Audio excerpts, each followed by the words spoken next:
Aquí comienza Desde el Fagot, un programa donde el fagot es el protagonista. Charlas con músicos y músicas, perspectivas y experiencias sobre el instrumento. Idea y conducción, Ezequiel Feingersch. Realización audiovisual, Tomás Bravo Sternberg y Federico Bravo.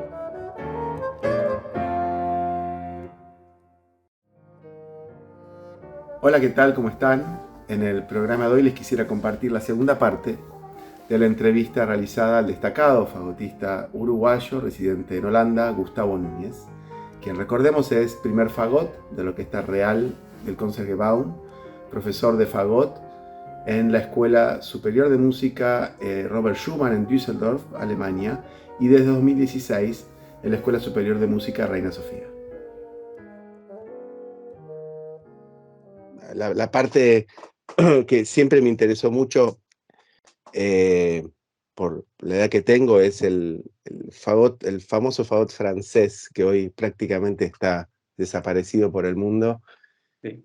Nosotros llegamos a ver orquestas con fagot francés y pudimos ver, es como el vinilo, ¿no? Ver un poco ese sonido tan impresionante que crea un fagot, un instrumento en las maderas que es francés, con los oboes, con los clarinetes. Sí. Es un sonido mágico. ¿Y cómo ves, cómo afectó para vos, habiendo visto esa transición en primera persona, imagino? Yo tuve la suerte de, bueno, primero a mí cuando yo era estudiante en Londres, fui de vacaciones a Venezuela, en las vacaciones de verano, el verano europeo, ¿no? Y recién había estado en Caracas la orquesta de la Ópera de París, ¿verdad? Y todo el mundo estaba esperando que llegara Maurice Allard. Claro. ¿No? Pero no llegó Maurice Allard, porque Maurice Allard se había jubilado y el puesto estaba vacante y estaban probando a uno que nadie conocía, ¿no? Que se llama Gilbert Audin, nada más y nada menos. Bueno, Gilbert había grabado un disco que se quedó ahí, porque lo llevaron los fagotistas de la ópera, lo llevaron de regalo y se quedó el disco ahí. Se quedó en mi casa el disco, yo lo escuché, el concierto de Jean Francais. Que él mismo, Jean Francais, decía, mi nombre se dice Jean Francais. Él pronunciaba la X. No sé si lo hacía de broma, pero bueno, los franceses lo llaman Jean Francais. Y el concierto ese es cada fagotista lo debe conocer, es un concierto muy difícil, Claro. horriblemente difícil, ¿no? Muy divertido, pero muy difícil. En fin, yo escuché eso y quedé maravillado cuando lo escuché por primera vez ahora. Después lo escuché en otras cosas, en la radio, porque en la radio en Alemania, cuando yo era estudiante en Alemania, pasaban muchas cosas y pasaron en diferentes ocasiones una grabación en directo que había hecho él de las interferencias de Boutry, del concurso de Ginebra del 81 que él había ganado. Bueno, en fin, quiso el destino que yo muchos años después lo conociera y tocara con él. Tocamos juntos en un festival en Francia harán 20 años ya. Puede que sí, puede más incluir, creo que más de 20 años hacen. Y tocamos serenata de Mozart, cosas que se tocan siempre en los festivales estos, ¿no? Y tocábamos él con su fagot francés, con su buffet, y yo con el Heckel. Y no había ningún problema. ¿Por qué? Porque él intentó adaptarse a lo que yo hacía y yo me intenté adaptar a lo que él hacía. Entonces, y el sonido se mezcló magníficamente bien. Claro. Y ahí es donde voy. Porque yo creo que el problema no es el fagot. El problema no es la flecha, es el indio. No es la flecha la que te mata, es el indio el que te mata con la flecha, ¿no? Por hablar en términos de películas de vaqueros, ¿no? Que tal vez en América es un tema un poquito delicado, pero ¿no? Sí, ¿no? Creo que lo dije feo, pero no, pero es muy simple, no es no es Corta, el... se entiende, se entiende. ¿No? ¿Se entiende? O sea, no es el fagotista. Digo, al revés, no es el fagot, es el fagotista. Obviamente que en ese momento probamos tocar el instrumento del otro. Pues tuvimos varios días ahí. Y hubo tiempo de tomar muchas copas, y hubo tiempo de hablar muchísimo, y hubo tiempo de conversar de tantas cosas, de tantas obras hablamos, analizamos tantas cosas, ¿no? Nos daban ataques de risa por las ediciones, por las salvajadas que hay escritas en ediciones, ¿no? Pero lo cuento esto porque justamente estuvimos probando a tocar el instrumento del otro, ¿no? Y lo que decía la gente alrededor nuestro, y yo lo digo, que él soplaba mi fagot y le sonaba como un fagot francés. Claro. Y yo soplaba su fagot francés y me sonaba como un fagot alemán. Cosa que uno mismo, cuando está soplando no se da tanta cuenta. Te suena muy diferente. Pero yo lo escuchaba tocar a él con el Heckel al lado mío y sonaba como un fagot francés. O sea, ¿por qué? Y porque uno está buscando la emisión, buscando el sonido ese que sale de acá, de la máscara, ¿no? De acá. Uno sopla de una manera, una resistencia y sopla para sacar un sonido determinado. Pero la gente que estaba alrededor nuestro, todos músicos dijeron lo mismo. Sí, no hay diferencia, le suena igualito. ¿Para qué vas a cambiar el instrumento si te suena igualito? Claro. Estoy seguro que en una sala de conciertos sonaría diferente. Empieza el tema de la proyección del fagot francés, sí o no.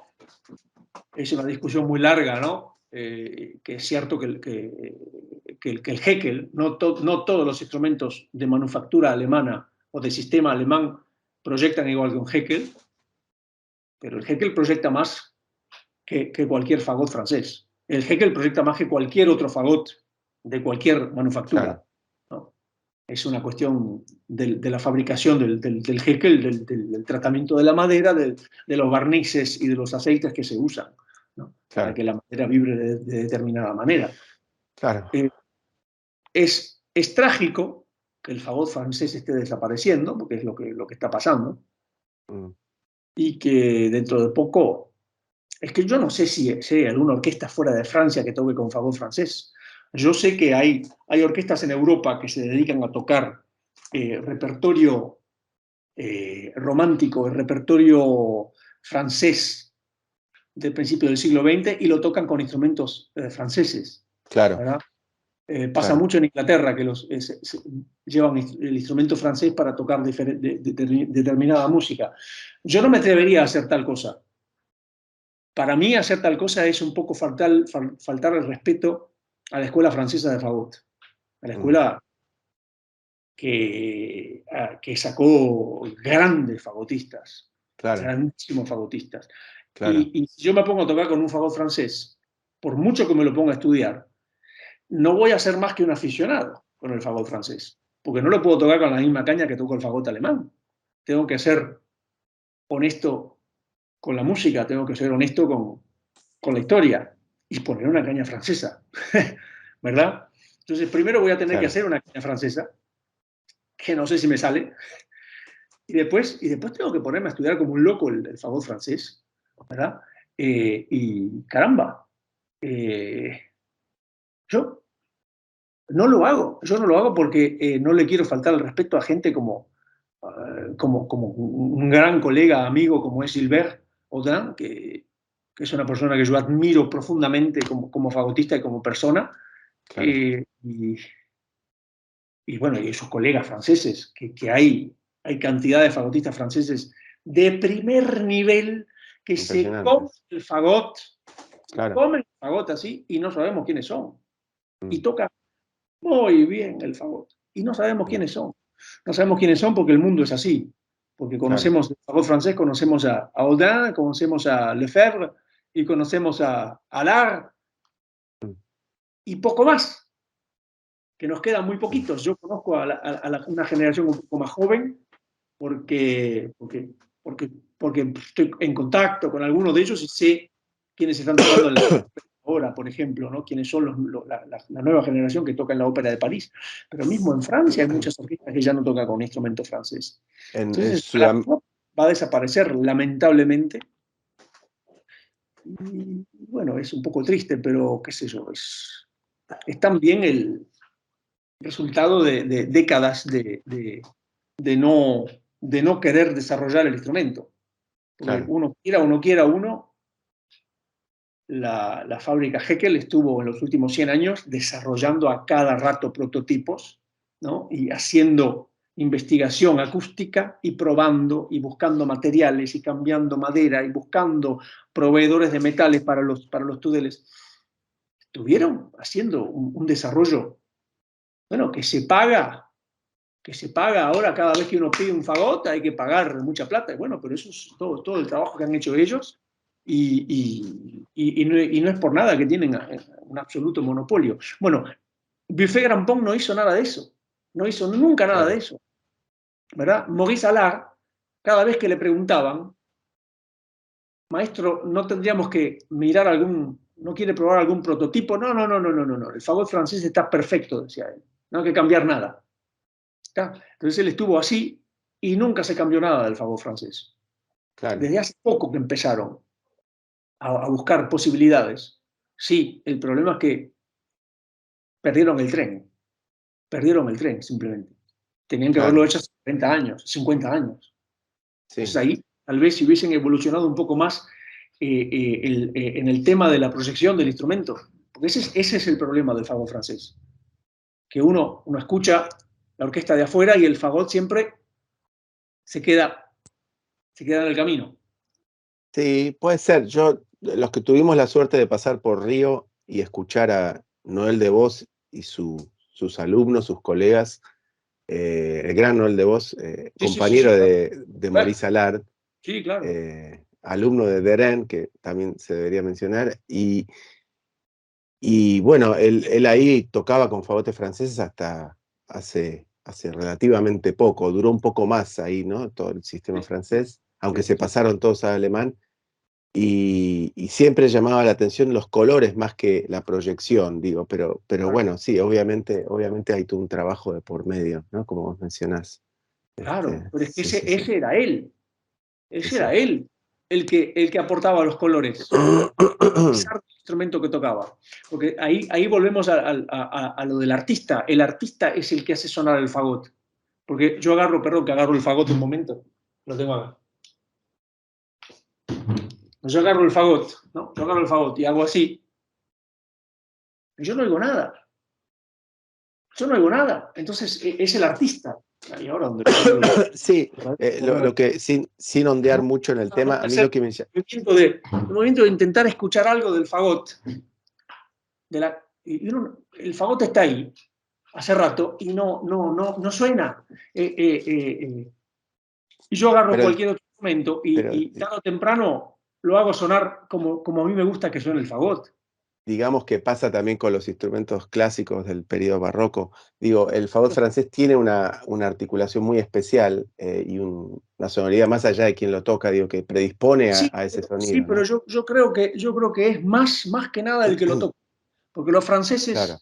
aprendieron o aprenden y articulan de una determinada manera que todo el resto no lo hace. Yo intento copiar mucho eso, ¿no? Y no soy yo quien va a decir si me sale o no me sale, pero yo intento mucho copiar la manera de tocar de los franceses, esa ligereza y esa rapidez de emisión que tienen, ¿verdad? La articulación, todo. Yo intento hacer eso. Obviamente que con el instrumento alemán es otra dimensión, es otra perspectiva, pero es algo que yo intento hacer bastante, ¿no? Pero creo que es más el artista, es más el fagotista que el instrumento mismo. Porque vamos a ser honestos, tocar el fagot puede tocar cualquiera. El fagot no es un instrumento difícil. El fagot no es un instrumento difícil. Si fuera difícil, yo no podría tocar el fagot. Si fuera difícil realmente como un violín, la mitad de nosotros estaba sin trabajo. Si fuera realmente difícil el fagot como es el violín, la mitad de los fagotistas que tienen trabajo hoy en día estarían sin trabajo, ¿verdad? Bueno, por eso sobresalen siempre algunos, porque son capaces de ir más allá de tocar el instrumento. Porque eso es lo más importante, ir más allá de tocar el instrumento. Tocar el instrumento lo puede tocar cualquiera, porque no es un instrumento difícil, o sea, es casi tan fácil de emitir el sonido como un saxofón. Uno sopla en el saxofón y ya sale el sonido. Sopla en un fagot y ¡bum!, ya sale el sonido. Soplar un clarinete es mucho más difícil, soplar un oboe es mucho más, y soplar la flauta es mucho más difícil que soplar el fagot. Entonces yo creo que de los instrumentos de viento, el que más fácil emisión tiene es el fagot. Cualquiera puede tocar el fagot. Además, los conciertos no son difíciles, o la mayoría de ellos no son difíciles. Uno puede tocar un concierto de Weber o un concierto de Mozart, 4 o 5 Vivaldis, puede tocar uno seguro sin tener mucha técnica, porque muy difíciles no son. ¿Ya? Hasta ahí llegamos todos. Después, cuando vamos al tema de la sonoridad, y al tema de los colores, y al tema de la expresión, y al tema de, ¿no? Ya ahí se profundiza mucho más. Ojo, ¿no? No a todo el mundo le suena bien el fagot, ¿verdad? Y cuando yo digo que le suena bien, no me refiero a un color. Uno confunde mucho lo del sonido que es un color. No, el sonido no es un color. El sonido, para mí el sonido del fagot es, el sonido de cualquier instrumento es la proyección, la afinación, la articulación, el uso del vibrato. Todo eso es un conjunto de factores para determinar el tipo de sonido que uno tiene, ¿verdad? Una persona que no tiene un lindo vibrato, no le suena bien el fagot. Una persona que no articula bien, no va a proyectar bien. Una persona que no proyecta bien, no le suena bien el fagot, porque no se oye, ¿no? Una persona que no tiene una buena entonación, no tiene buen sonido. Porque una persona que no tiene buena entonación va a tener diferencias de vocales en la le va a sonar el fagot, ¿verdad? No es un buen sonido. Entonces el sonido va más allá, mucho más allá de solamente un color, ¿no? Hay mucha, ¿cómo se puede decir? Obsesión en el mundo con el color, el sonido oscuro, el sonido oscuro. El sonido oscuro. ¿Cuántas veces no me dijeron a mí que me sonaba muy claro el fagot? ¿Cuántas veces no me han dicho a mí? Ahora ya no me importa, ¿no? Hace décadas que no me importa más, pero de joven, la gente, no, está muy lindo, pero es muy claro el sonido, muy, muy claro. No será muy claro, ¿verdad? Pero es demasiado bidimensional pensar así, en oscuro y claro. Sonido oscuro, sonido claro. ¿Qué llego? ¿A dónde voy con eso? A ningún lado. A ningún lado. ¿Verdad? A ningún lado. Entonces, yo tengo la convicción de que no se trata de eso, no se puede tratar de eso. Claro. ¿No? Uno tiene que. El buen sonido es el sonido que proyecta, el sonido que está entonado, que está bien emitido, que está bien articulado, que está, ¿no?, con el que se puede expresar algo. Ese es el buen sonido. ¿Y vos crees que las escuelas se siguen manteniendo o todo el mundo tiende a sonar igual hoy? Los jóvenes sobre todo, digo, ¿no? No, las escuelas se siguen teniendo. Por ejemplo, a los alemanes les gusta un tipo de sonoridad, y a eso vuelvo, ¿no? Es un sonido bastante oscuro, un sonido así, cerradito. Eso es lo que les gusta en general en Alemania, ¿no? Que es lo que yo he notado. Y es lo que siempre se me criticó a mí en Alemania, ¿no? Que yo no tocaba así como les gusta a ellos, así todo cerrado, con un sonido con pocos armónicos, ¿no? Claro. Que bueno, que hubo una época que cambió mucho eso, con Thunemann. Thunemann cambió mucho eso, porque Thunemann empezó a tocar con un sonido mucho más brillante, mucho más, con mucha más proyección, y articulando de una manera completamente diferente a lo que era hasta ese momento la escuela alemana. Sin embargo, sigue habiendo una cantidad de de fagotistas en Alemania que buscan ese sonido así bien cerradito. Es lo que les gusta a ellos. Yo creo que es simplemente por el hecho de que en la orquesta, con un buen sonido así bien cerradito, es más fácil tocar piano, porque se oye menos. Claro. Se oye menos automáticamente, ¿no? Y con un sonido más claro, uno tiende a proyectar más, se oye más. Se oye más y porque tiene más armónico, simplemente. Me fui por la tangente, ahora no sé de qué estábamos hablando. No, no, estábamos hablando justamente de esta globalización Sí, que tal la vez influye globalización un del poco, sonido. ¿no?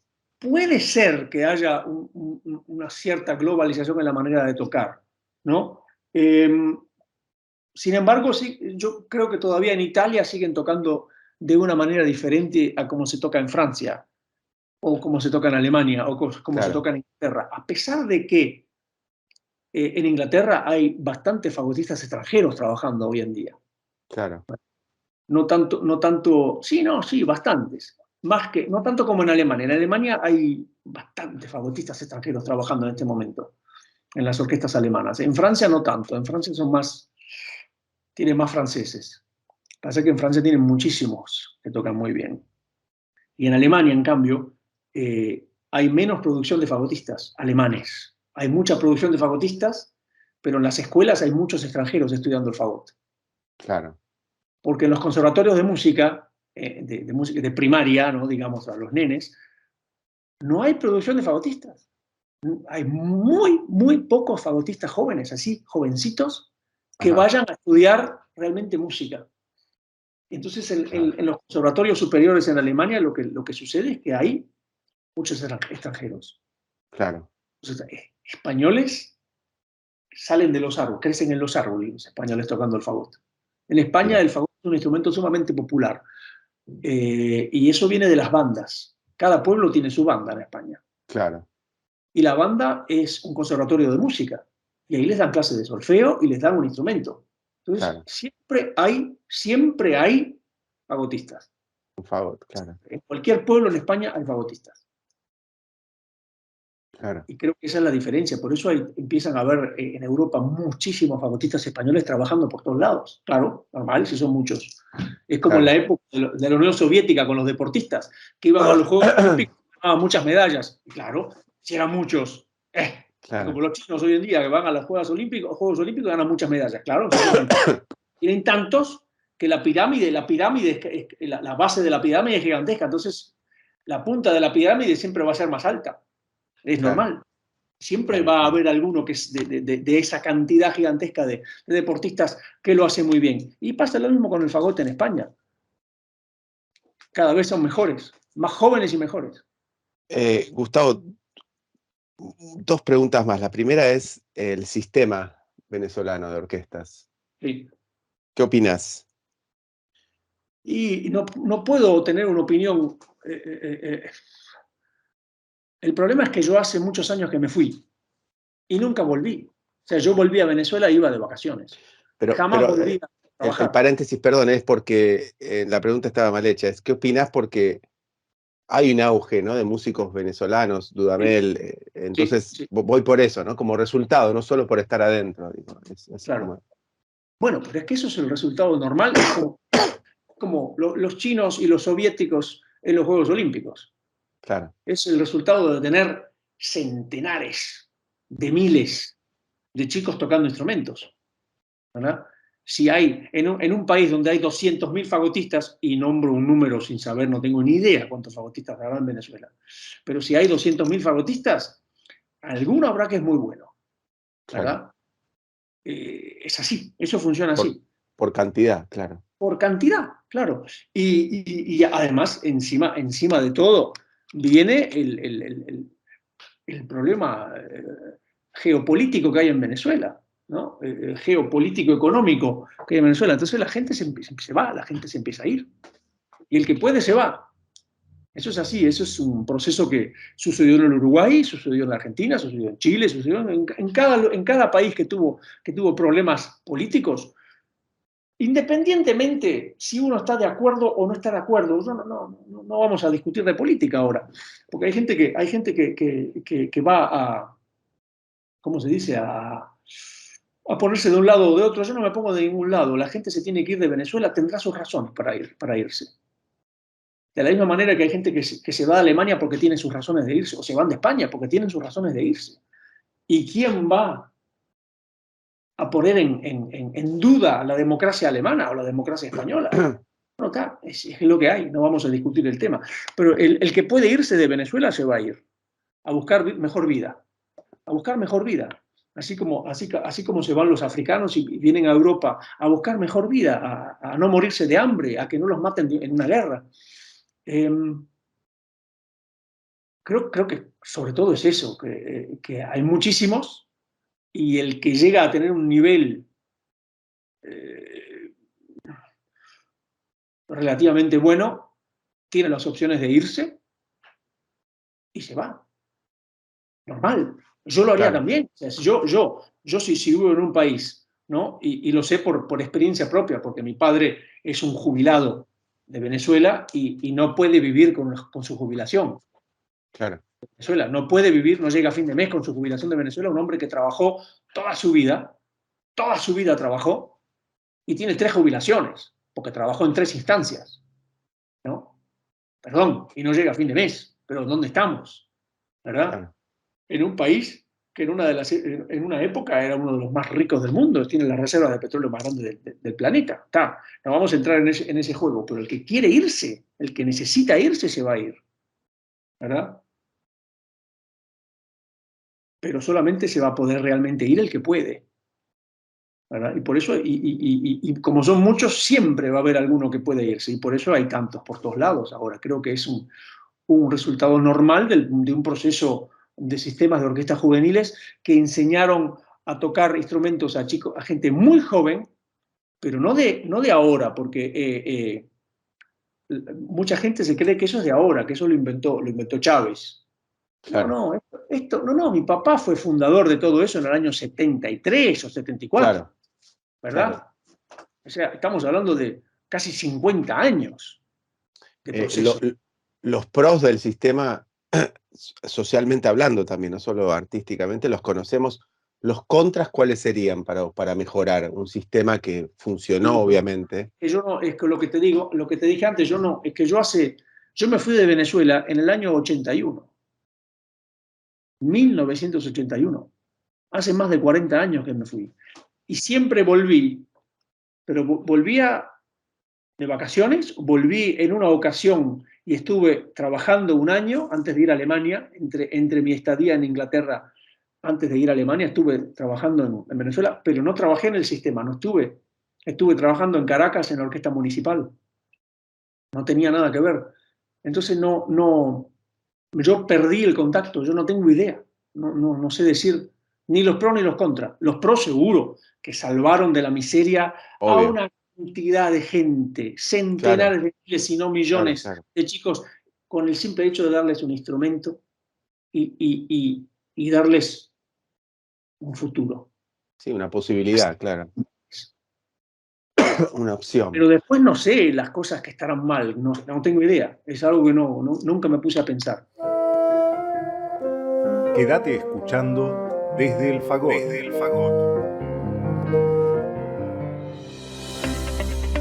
Radio Damus, la radio del Damus. Música, debates, información, actualidad y humor. Llévanos a todos lados. Bájate la aplicación y sé parte de este espacio. Radio Damus, nuestros sonidos.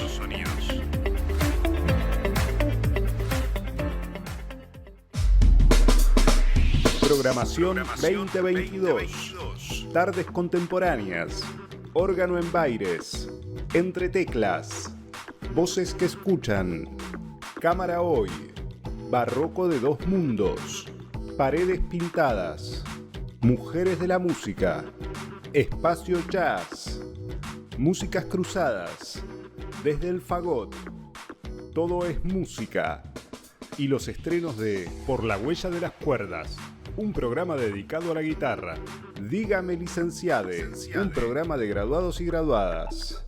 Radio Damus, nuestros sonidos.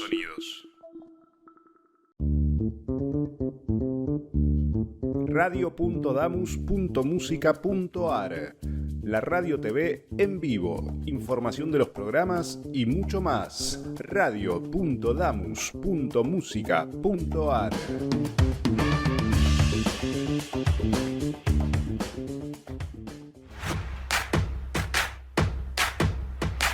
¿Querés difundir tu empresa, negocio o actividades? Escribinos a radiodamos@gmail.com. Ofrecemos planes a medida y a precios accesibles. Radio Damus. Sonamos cerca.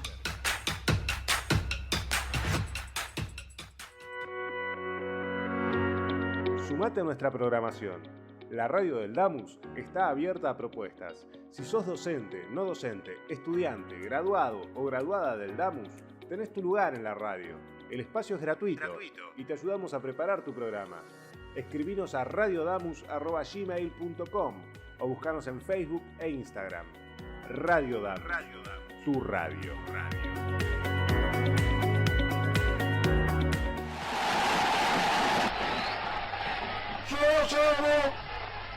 Llega a mis oídos la más maravillosa música, que para mí es la que pasan en Radio Damus.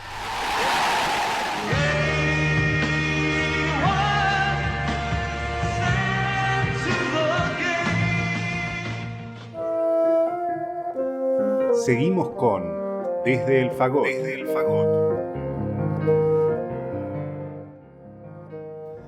Seguimos viendo entonces la segunda parte de la entrevista realizada a Gustavo Núñez.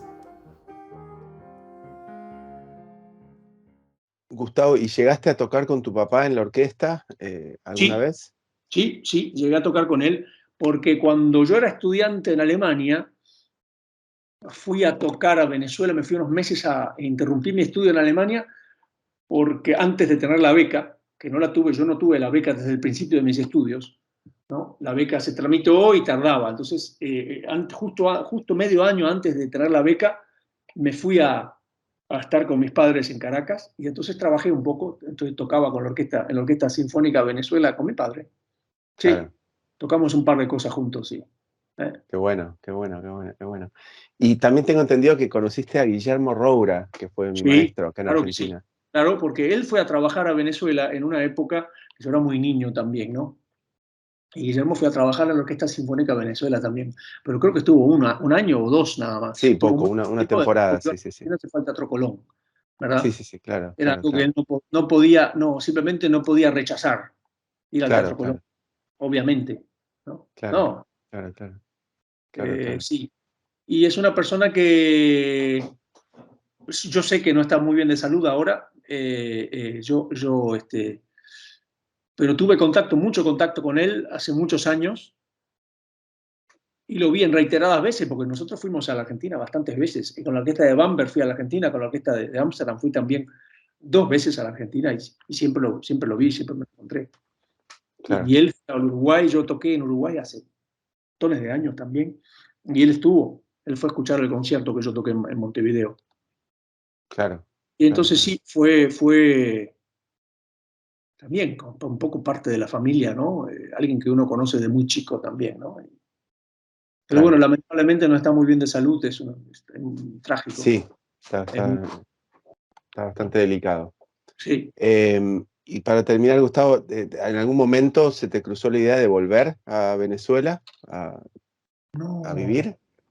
No, nunca, jamás. No. No, es algo que, nunca. Yo he jugado con la idea, jugué en algún momento, tal vez hace 20 años, jugué con la idea de ir a vivir al Uruguay por nostalgia, ¿no? Nada más que por nostalgia. Pero en los últimos años, mi mujer es holandesa y nosotros tenemos una pequeña vivienda en España, y nosotros calculamos con ir a vivir a España en algún momento. Simplemente para alejarnos de la lluvia y de las nubes holandesas, porque acá esto es un país que hoy hay un día de sol radiante, increíble, ¿no? Cosa muy rara, pero acá esto es un país de lluvia, es un país de nubes, por eso también es un país muy verde, ¿no? La vegetación acá es todo verde, si uno mira para afuera acá es todo verde.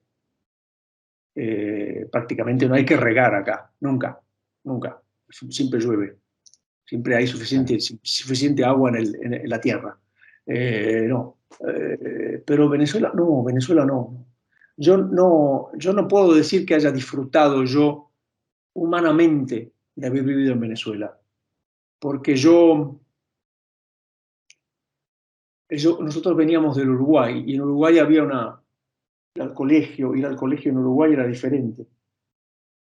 No sé por qué, pero es una sensación que me quedó toda la vida grabada en mi cabeza, que Mirá, Venezuela no era lo mismo.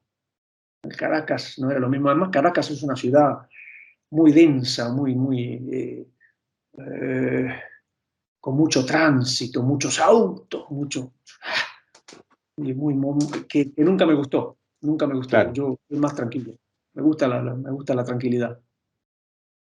está bien, está bien, está bien, está bien. Así que no, de aquí vamos a España, a vivir en España. El ¿Dónde, sol, en dónde en Valencia. España? ¿En Nosotros tenemos Valencia? una casa en Valencia, pero vamos a ir al sol, a descansar. Sí, sí. Ahí vamos seguido. Además, nosotros todos los veranos ahora vamos para ahí. No, igual falta para retirarme. Me falta. Y bueno, la parte pedagógica que no tocamos, pero sé que estás muy involucrado y das clases por muchas Y bueno, pero instituciones. yo creo que uno tiene que enseñar lo que sabe. Lo poco que uno sabe, uno lo tiene que enseñar. Uno no puede guardarse toda la información que uno tiene para sí mismo. Además, yo reconozco abiertamente que yo aprendo mucho cuando enseño.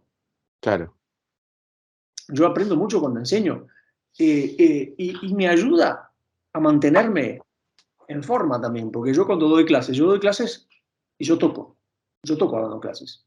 Y así como algún alumno viene con el bolero y yo tengo que tocar el bolero, y hay que tocar la consagración, y de repente hay que tocar el concierto de Jolivet, y bueno, y hay que ponerse a tocarlo en la clase, y para mostrar cómo va, cómo tiene que sonar, claro, ¿no? Y qué mal uno tiene que ponerse ahí, uy, está difícil, pero hay que tocarlo, ¿verdad? Y he aprendido mucho, ahí uno tiene que plantearse, hay alumnos que tienen problemas, ¿no? Que en realidad no tienen problemas, se creen que tienen problemas. El problema es cuando uno no llega a fin de mes, ¿verdad? Tener una complicación en la embocadura no es un problema en la vida. Y entonces uno tiene que ponerse, como pedagogo, uno tiene que ponerse a pensar, ¿cómo le explico yo a este nene para mejorar eso? El error, para evitar el error que está haciendo, ¿verdad? Y uno aprende con esas cosas. Uno tiene que ponerse a pensar en cosas que nunca pensó. ¿Qué tan grande, por ejemplo, el famoso medio agujero de la mano izquierda, ¿no? ¿Qué tan grande tiene que ser el medio agujero? Bueno, yo aprendí ya que nos mintieron a todos, nos mintieron, no es medio agujero, nos mintieron, a todos nos mintieron, no es medio agujero. Tampoco es un cuarto, no es ni un octavo de agujero que tiene que estar abierto. Lo llamamos medio agujero por llamarlo algo, ¿verdad? Entonces eso lo tiene que aprender uno, tiene que darse cuenta uno, que uno lo hace automáticamente y de repente uno para un poquito a ver cómo es esto. Ah, pero esto, no es tan grande, si lo hago tan grande no funciona. Caramba, ¿no? claro, Y eso lo aprende uno dándose cuenta que algún chico tiene un problema que no le sale el la bemol agudo. Pim, pim, pim, pim, pim, no lo puede hacer el staccato. Y porque el agujero es muy grande, porque está saliendo mucho aire, porque no hay presión en el tubo. Y son cosas físicas del instrumento que uno, si no. Yo lo aprendí, no sé, automático, o de repente tuve algún profesor que me lo dijo. Eso no me acuerdo, ¿verdad? Son cosas que uno hace ya sin pensar, y de repente uno se ve confrontado con un chiquilín de 17, 18 años y, opa, a ver, es muy grande el agujero. No por el medio agujero, no, nene, no, te mintieron. No es medio agujero, es un octavo de agujero en todo caso. claro, Uno puede controlar tranquilamente el fa sostenido medio, el famoso fa sostenido que nos sale a todos, muy alto. Bueno, uno puede, la gente no lo sabe, pero yo me di cuenta un día que uno puede controlar la afinación con el medio agujero, con el medio agujero, con el cuarto, con el octavo. Es que hace chiquito el agujero. Y uno lo puede mover y bajar la afinación del fa sostenido cerrando el agujero. claro. Caramba, caramba. Las cosas que las cosas que aprende uno dando clases. Dando clases. Por eso creo que es esencial enseñar. Uno no puede irse a la tumba con toda la información, con todo el secreto. Porque uno no es un faraón. Uno no puede tener esas pretensiones. Uno tiene que dar a los chicos jóvenes lo que ellos quieren aprender también. ¿Tenés un método que estás escribiendo o pensás escribir para dejarlo plasmado o solo oral? Que no tengo tiempo. Claro. Ya me gustaría tener tiempo para hacer algo así. ¿Sabés que yo soy un carpintero frustrado? Si yo tuviera tiempo en mi vida, estaría haciendo muebles, porque me gusta mucho la carpintería. Y yo lo descubrí no hace tanto tiempo esto. Siempre me gustó a mí hacer alguna estantería, alguna mesita, tonterías así. Pero descubrí que tengo una buena mano para hacer muebles durante la pandemia. Nosotros tenemos acá una casa desde 1937. Vivimos acá en Holanda en una casa que es muy vieja, ¿no? Y cuando vinimos a vivir acá hace más de 20 años, hicimos toda una remodelación, pusimos una cocina nueva, y resulta que nos estafaron con la cocina, y la cocina se caía a pedazos. Entonces yo dije, bueno, esto hay que arreglarlo. Bueno, yo no pude encontrar ningún carpintero que me hiciera el trabajo. ¿Por qué? Porque era mucho trabajo y no iban a ganar mucha plata conmigo, ¿verdad? Entonces me empecé a informar, me compré libros, ¿verdad?, de gabinetería, ¿no? Cómo se hacen gabinetes, ¿no?, muebles, cómo se hacen puertas, ¿no?, relieves. Y fui comprando cosas, comprando máquinas, comprando madera, y lo tenía todo amontonado en el garage. Pero nunca tenía el tiempo. Hasta que cayó la pandemia, ¿no? Y recuerdo que la pandemia acá empezó en marzo. Me acuerdo que el 11 de marzo del 2020 tocamos una patética acá. El 11 de marzo era un jueves.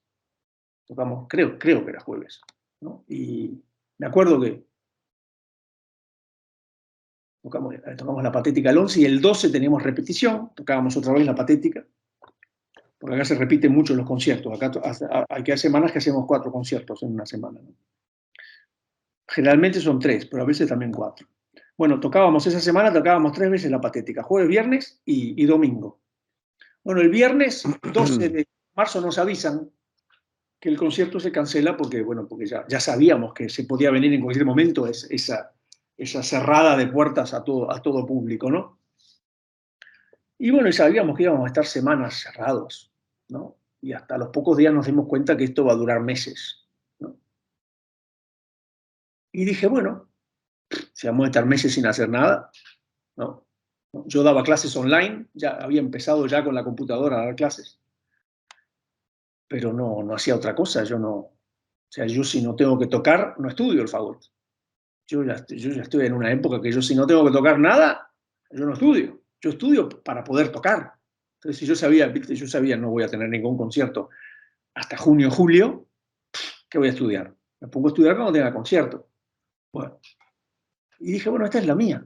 Y me fui al garage, me puse la ropita de carpintero, y me puse a cortar madera y empecé a hacer, y arreglé toda la cocina.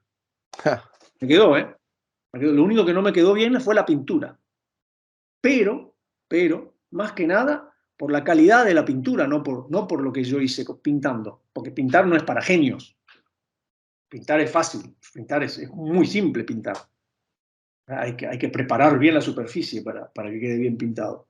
El problema es que la pintura que utilicé no era la mejor y en algunos sitios ahí se ve que está un poquito mal la pintura. Pero bueno, el otro día vino un amigo y me dijo, no, ¿qué estás diciendo? Está fenómeno. Se te pagan millones hoy en día por una cocina hecha así a la antigua, ¿no? Claro. Me parece vieja, una retro, ¿no? Claro. Un poco vintage, ¿no?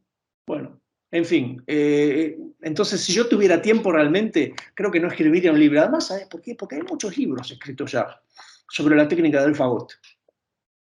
Muy interesantes, algunos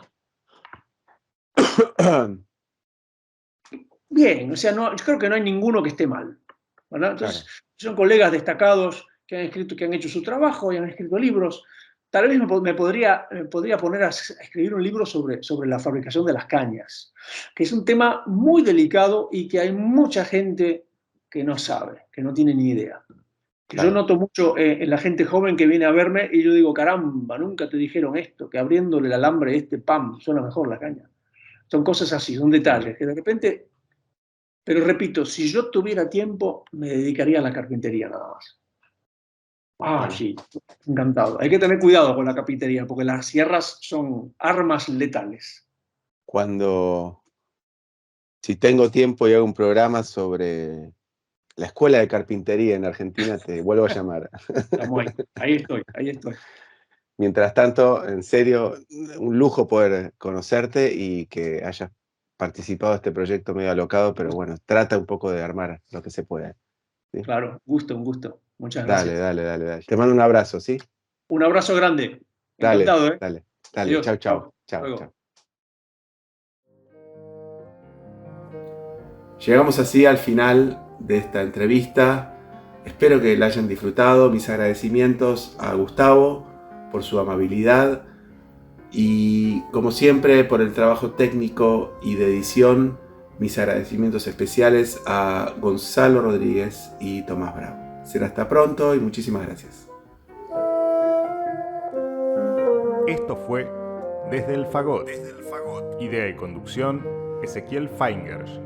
Realización audiovisual, Tomás Bravo Sternberg y Federico Bravo. Radio Damus, nuestros sonidos.